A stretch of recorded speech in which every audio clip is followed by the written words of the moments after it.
Bonjour à tous, je m'appelle Lison Lamandin, bienvenue dans ce 5e épisode de TV Campus, l'émission du BD Union qui pourrait t'aider dans ta vie étudiante.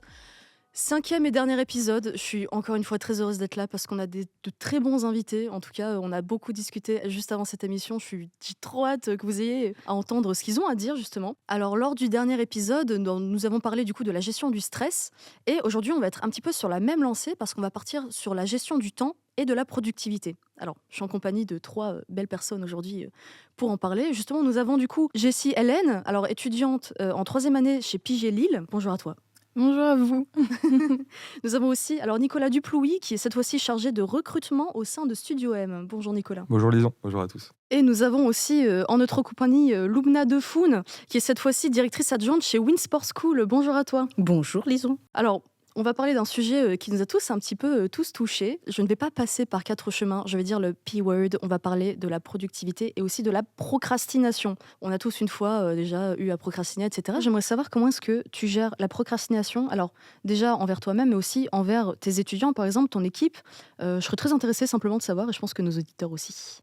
Alors envers moi-même, je me fixe des objectifs. Donc j'ai une feuille de route que je respecte. Tous les jours, j'ai des objectifs à respecter et que je transpose également à l'équipe que j'accompagne ou aux jeunes que j'accompagne ou aux personnes que je peux conseiller de manière quotidienne.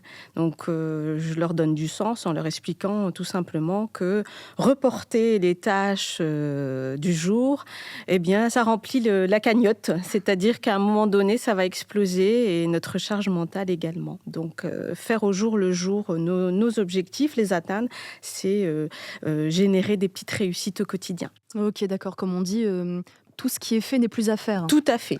Ok, d'accord. Et j'aimerais savoir pour toi, Jessie, comment est-ce que ça se passe pour lutter contre la procrastination? Moi, je suis pas du tout dans la procrastination. Je dirais que je suis très organisée. Je fais souvent par liste. Même au niveau de mon travail, je suis assez carrée. J'aime quand c'est clair et comme Lumna disait, mes objectifs sont déjà définis. Et tout ce que j'entreprends, j'ai envie de le faire. Donc, c'est même pas une contrainte. Et si je le fais, c'est pour une bonne raison. Donc, j'oublie pas la raison et l'objectif principal. Alors ça, c'est très intéressant. Et effectivement, j'avais déjà entendu une actrice, alors malheureusement, je ne sais plus le nom, mais une actrice parler du fait qu'elle adorait faire des listes. Et dès qu'elle avait fait une liste, c'est comme si elle avait déjà presque tout terminé. Donc ça, c'est une très bonne astuce aussi, les listes. C'est une manière d'organiser aussi son travail. Tout à fait, oui. Et alors toi, Nicolas, dis-moi tout. Comment as-tu fait pour cesser la procrastination et arriver où tu es aujourd'hui? Il n'y a pas eu de session, je pense que j'ai toujours procrastiné. C'était difficile. J'étais un peu de la team des personnes qui faisaient tout au dernier moment, dans les dernières heures, qui ne dormaient pas sur les rendus de dossiers ou les rendus de mémoire, par exemple. J'ai fait mon mémoire en 2 jours, par exemple. Bon, c'est ce qui m'a valu peut-être une mauvaise note, mais non, j'ai pas vraiment là, sur ma vie étudiante, je ne voulais pas avoir forcément d'idées. Mais sur ma vie professionnelle, on va dire un peu reprendre ce qu'ont dit les filles, c'est-à-dire organisation de mon temps, peut-être faire des listings de choses, mais c'est arrivé là il y a très peu, c'est-à-dire que là ça fait 2 ans et demi maintenant que je suis en poste. Sur les premiers 6 mois, ça a été de la procrastination. Après, j'ai bien travaillé avec Lumna qui m'a un peu intégré dans l'entreprise et qui m'a permis justement de m'améliorer sur ça. Ok, Voilà. génial. Donc aujourd'hui, tu as 2-3 petites astuces aussi pour t'en Moi, je faire. dirais que tous les matins, avec mon directeur Jérôme, on va faire tout ce qui s'appelle des daily meetings, tous les matins de 10 minutes. Ça va nous permettre de recentrer on va dire les priorités. C'est ce qui me manquait un peu dans ma vie étudiante, c'est d'aller chercher les priorités sur comment commencer un travail, par exemple. Et grâce à ces daily meetings notamment, ça me permet de pouvoir me donner les étapes de la journée et d'aller au sens des priorités. Je pense que ça, c'est le mot à retenir pour moi, c'est l'essence des priorités dès le début. Ok, donc de ce que j'entends, vos manières de faire aujourd'hui, c'est vraiment avoir des objectifs clairs, c'est ça? C'est avoir un peu plus de c'est rigueur ça. dans son travail, Ouais. etc., etc. Ok. Et justement, bon, procrastination, c'est aussi peut-être un problème. Alors, la dernière fois, on avait parlé du stress, par exemple, mais c'est aussi peut-être un problème de concentration. Ça peut venir de là aussi. Comment est-ce que, au quotidien, vous restez concentré dans votre travail, justement, pour ne pas dévier vers autre chose et du coup procrastiner? Alors, il faut déjà se créer des conditions de travail. Donc on est aujourd'hui, en termes d'organisation, on travaille tous dans des open space, des bureaux assez ouverts, où nos étudiants peuvent venir à tout moment, un intervenant, bref, en fait, on peut être dérangé à tout moment. Donc c'est à nous de se créer ces conditions de travail, éliminer les freins et tout ce qui peut nous perturber. Après, c'est pas évident de créer ces conditions quand l'un ou l'autre discute, il y a un café, il y a la machine qui tourne. Donc il faut vraiment se créer cette bulle et cet univers où on se concentre et on se fixe pour atteindre ses objectifs encore une fois. Ok, d'accord. Petite question juste par curiosité, c'est plus difficile en open space ou pas? Alors moi, je pense que pour ceux qui n'ont jamais travaillé en open space, c'est beaucoup plus difficile de se concentrer parce que tout le monde a son quotidien, tout le monde a ses petites histoires à raconter. Il y a des intervenants qui viennent avec telle ou telle thématique ou problématique. Un étudiant aussi qui peut arriver. Donc oui, et comme on est tous impliqués dans la réussite, dans l'accompagnement de nos jeunes, on a tout le temps envie de mettre son grain de sel. Donc forcément, on sort de notre tâche. On s'occupe d'une tâche qui ne nous incombe pas forcément et ça nous perturbe, tout simplement. Mais c'est à nous de nous fixer les règles.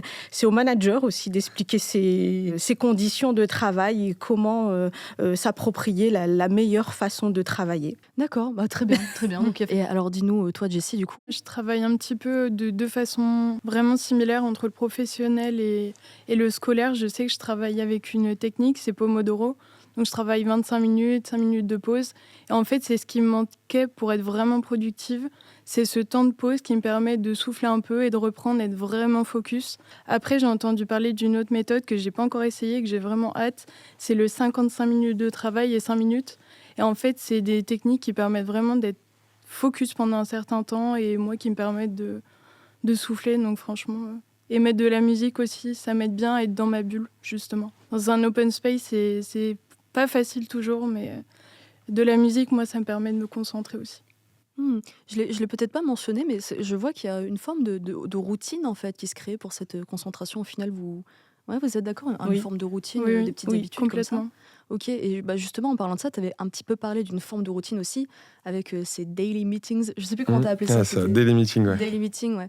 Toi, pour la concentration, justement, c'est grâce à ça aussi que tu arrives à ne pas procrastiner? Justement, c'est en mettant les priorités les plus importantes en début de journée. Et c'est ça qui va me permettre justement d'aller faire ça. Par exemple, mes mails, je vais plutôt les lire en fin de journée. Et je vais plutôt vraiment faire mes tâches essentielles le matin. Et c'est ça à ce que sert le daily meeting, c'est vraiment d'aller sur ses priorités. Et après, pour reprendre un peu ce qu'a dit Jessie aussi, écouter de la musique par exemple. Après moi, à l'inverse des filles, l'open space, ça me permet justement d'être à effet de groupe et d'être plus motivé à travailler. Je sais que quand je fais du télétravail à la maison, ça va moins être... je vais plus être sur un effet de procrastination. Ça va me permet peut-être de plus passer d'appels, par exemple, d'être plus à l'aise, on va dire, à l'oral. Mais il y aura moins cet effet de groupe et du coup, je vais peut-être être plus procrastinant en étant à la maison.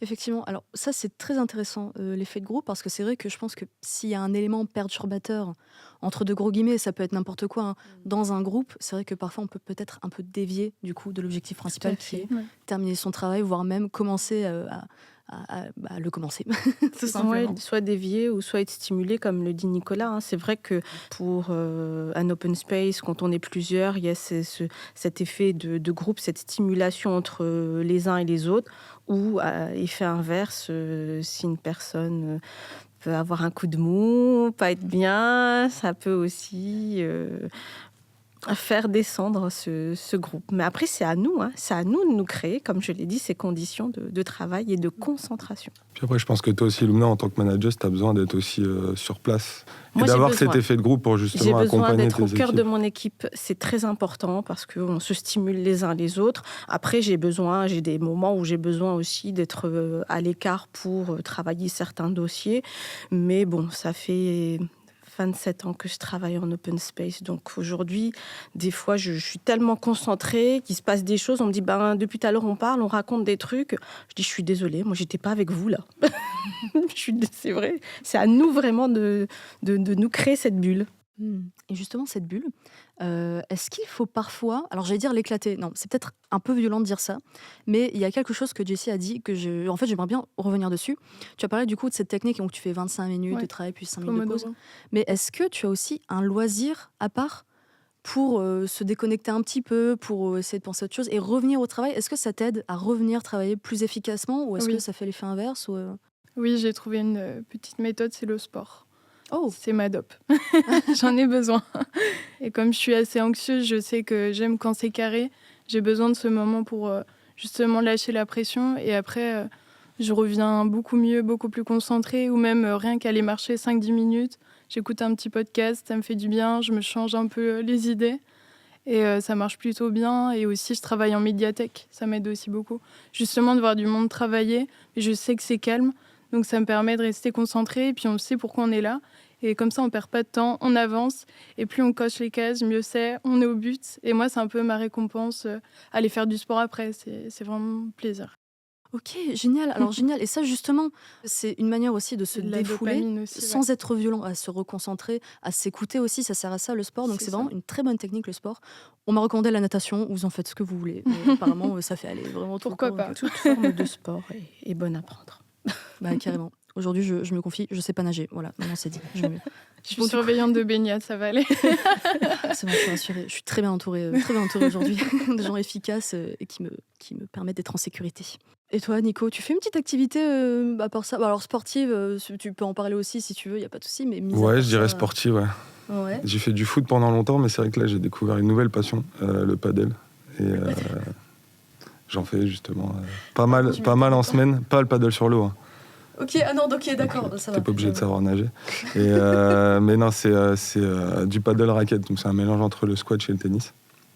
Donc ça joue en 2 contre 2 et on fait des tournois entre copains, donc c'est plutôt pas mal. Ça me permet justement de libérer, je vais pas dire le stress parce que je suis pas quelqu'un stressé, mais peut-être la pression du travail. Souvent le soir très tard, de 21h à 23h. Ça permet après, tu rentres, tu prends ta douche et tu dors et tu penses plus à rien et c'est cool. Ok. Et toi, Loupna, je t'en prie, est-ce que t'as un petit loisir, un sport du coup? Bah pareil, une activité créative en particulier? Alors, j'ai pas de sport. Je cherche l'école du management du sport, mais je n'ai pas de sport, je le vis par procuration. Après, j'aime regarder le sport, bien entendu.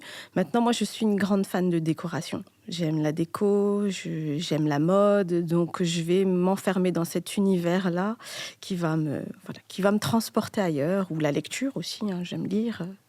Voilà. Ok, ça marche. Bah, ça compte aussi tout à fait comme quelque chose pour un petit peu se recentrer, se retrouver avec soi-même, hors du travail forcément. Et justement, on va parler même de quelque chose d'un peu plus poussé. On va parler un peu burn-out, parce que ça peut arriver d'être un peu Tout à fait. surchargé. Bon, Oui.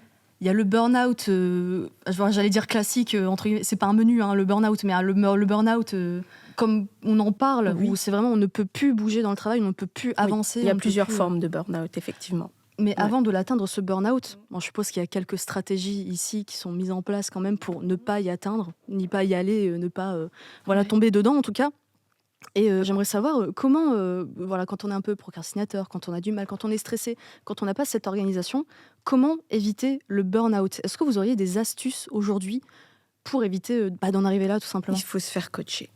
Oh, Il faut se faire coacher. Tout le monde a besoin d'un coach et tout le monde a besoin d'échanger. Je ne vais pas dire que tout le monde a besoin d'un psychologue, mais un peu, parce que en écoutant les préparateurs mentaux, quand on est malade, quand on va pas bien, quand il y a quelque chose on a une pathologie, on va voir un médecin, mais quand la tête va pas bien, eh bien, il faut aller voir un psychologue et échanger avec quelqu'un pour se faire aider, se faire accompagner. Il y a aucun mal, il y a aucun tabou, et les préparateurs mentaux le préconisent aujourd'hui.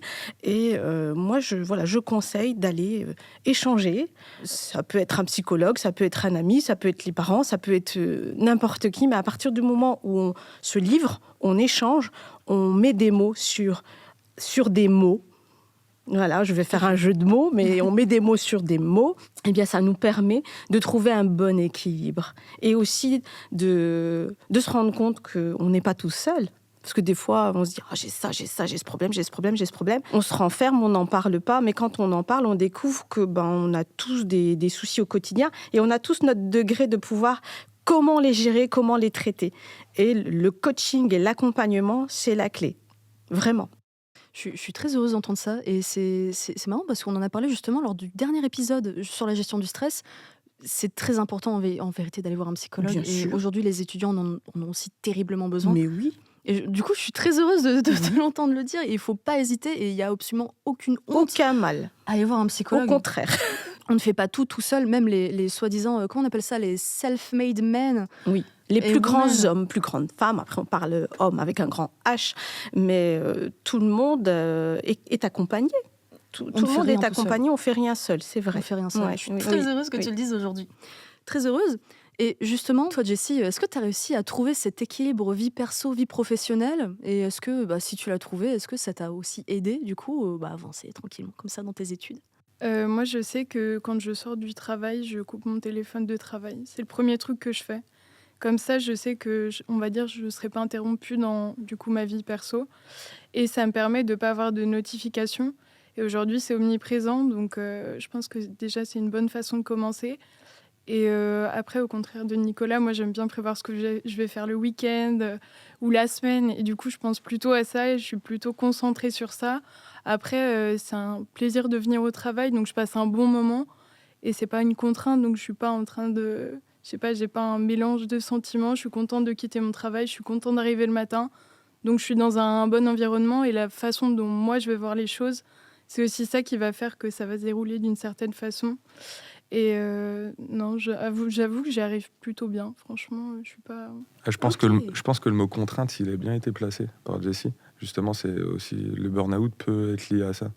Se lever tous les matins en reculons, louper son réveil et être en contrainte tout le temps. Je pense que c'est une des choses Et importantes. l'épanouissement aussi qu'on arrive à trouver entre vie perso et vie professionnelle. C'est important de bien matcher les deux. Et après, en tant qu'étudiante aussi, ça me permet aussi de bien découper ma semaine. Je sais que le lundi, mardi, je suis en cours et le reste de la semaine, je suis en entreprise. Et rien que ça, c'est un certain équilibre que moi, j'ai vraiment apprécié. J'ai toujours été en formation initiale et là, c'est ma première en alternance. Et donc, j'ai vraiment apprécié ce découpage et il m'a vraiment permis de prendre du temps, peut-être un peu plus aussi pour moi. Et j'ai vraiment appris à m'épanouir cette année. Donc, non, j'arrive bien à couper. Ok, j'aime bien la symbolique du téléphone coupé Ouais. professionnel comme ça, t'es C'est sûr que, ça. hop, effectivement, c'est Parce une que contrainte en c'est moins. omniprésent. Justement. Ouais, voilà, exactement. Même dans notre vie perso, finalement, on a nos notifications tout le temps. Et on est toujours... on est esclave de notre téléphone. Donc, c'est important de mettre des limites. C'est ça. Ouais, carrément. Effectivement, ça fait une contrainte en plus. Je pense qu'il y a certaines personnes aussi qui n'aiment pas la routine. Et le fait d'avoir une routine, c'est aussi une contrainte en plus. Donc voilà, je pense que c'est très individuel et qu'il faut savoir gérer ça aussi du côté de chacun.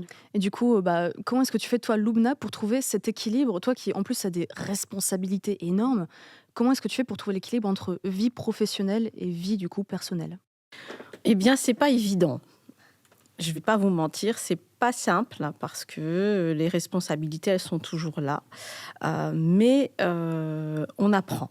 On apprend à le faire. Maintenant, je suis dans le monde du sport. Donc pour moi, j'estime que quand le travail continue le week-end, c'est pas une contrainte en fait. Je le fais aussi par plaisir parce que je vais aller voir mes étudiants sur des matchs. En même temps, je vais allier l'utile à l'agréable. Ou si malencontreusement, je vais regarder un mail. On reste quand même dans l'accompagnement des jeunes ou l'accompagnement de mes collaborateurs. Donc, c'est pas contraignant pour moi. Aujourd'hui, j'ai la chance, mes enfants sont plus grands. Avant, peut-être que oui, je coupais bien parce que j'avais mes enfants, ils étaient beaucoup plus jeunes, ils avaient besoin de moi. Aujourd'hui, c'est pas qu'ils n'ont pas besoin de moi, mais ils sont plus grands. Donc, je fais certaines tâches, mais avec plaisir. Et quand je décide de couper, je coupe. C'est moi qui ai le curseur. Je sais gérer ce curseur. Après, il faut aussi de la maturité pour apprendre à le faire, pour mon bien-être. Mais j'ai la chance d'être dans un secteur qui est quand même assez passionnant, le monde du sport. Et c'est plaisant. Donc, même si j'amène du travail à la maison, mon mari est passionné aussi de sport, donc c'est pas grave, il dit rien. Ok. Génial, effectivement, elle est l'utile à l'agréable. Voilà, Merci. j'ai vraiment allié l'utile à l'agréable. Ok, génial. Merci à vous pour vos témoignages qui vont servir à nos étudiants, à ceux qui regarderont cet épisode, à ceux qui regarderont l'émission dans son entièreté. Du coup, je vous remercie encore une fois du coup de nous avoir dit tout ça, d'avoir donné votre conseil, etc. Et est-ce que vous avez un petit dernier truc à dire justement pour les gens qui vont regarder cet épisode? Le conseil que moi je pourrais donner à la cible étudiante, c'est d'être bienveillant avec eux-mêmes, d'être l'architecte de leur réussite aussi, hein. C'est à eux de construire leur réussite en pensant à eux et il faut être à la hauteur aussi de ses ambitions. Le travail qui amène cette réussite, mais pour réussir, il faut garder cette bonne santé mentale. C'était très inspirant. Je suis moi-même très inspirée, justement, en entendant ça. Merci beaucoup, merci à toi, Je Luna. t'en prie. Et toi, du coup, Nicolas, est-ce que tu as un dernier mot à nous dire avant la fin de cette émission, un petit conseil, une petite astuce? Bah, ça serait pas un conseil ni une astuce, ça serait plutôt de leur dire de ne pas paniquer s'ils procrastinent dans leur façon de travailler à l'école. Parce que moi, justement, en arrivant sur le monde du travail, en étant passionné par ce que je fais, j'ai arrêté de procrastiner. Donc voilà, ça serait de ne pas paniquer en tant qu'étudiant et de plutôt préparer l'avenir en étant après dans le monde du travail. Ok, génial. Merci beaucoup. Merci à toi, Nicolas. Et écoute, Jessie, nous n'attendons plus que toi pour ton petit conseil en tant qu'étudiante. Je pense que c'est ok de procrastiner, mais je pense qu'il faut pas oublier ses rêves et pourquoi on entre dans les études sup, par exemple. Et on sait que c'est un biais pour avoir un métier qu'on veut. Et des fois, c'est bien de se remuer un peu et de se dire, ok, bon là, c'est ok, ça peut être long, 3 ans d'études, 5 ans. Mais en réalité, sur 45 ans, 50 ans de carrière, c'est vraiment rien. Et c'est le moment où on peut rencontrer du monde. On peut se faire un réseau d'amis, on peut se faire un réseau professionnel. Et donc, il ne faut pas oublier ses ambitions. Et puis, profiter aussi de sa vie étudiante en mettant vraiment une balance entre perso et pro. Voilà. Merci à toi, Jessie. Et c'est sur ces belles paroles que l'épisode touche à sa fin et aussi la saison. Ce fut une très belle saison, ce fut de très beaux épisodes que je vous recommande d'aller voir si vous voulez plus de conseils dans votre vie étudiante. Je vous souhaite à tous de très bonnes vacances, très bons examens si vous ne les avez pas encore passés, que ce soit au BTS, aux licences, au bachelor. Et je vous dis à très vite, à très bientôt et merci d'avoir regardé cette saison.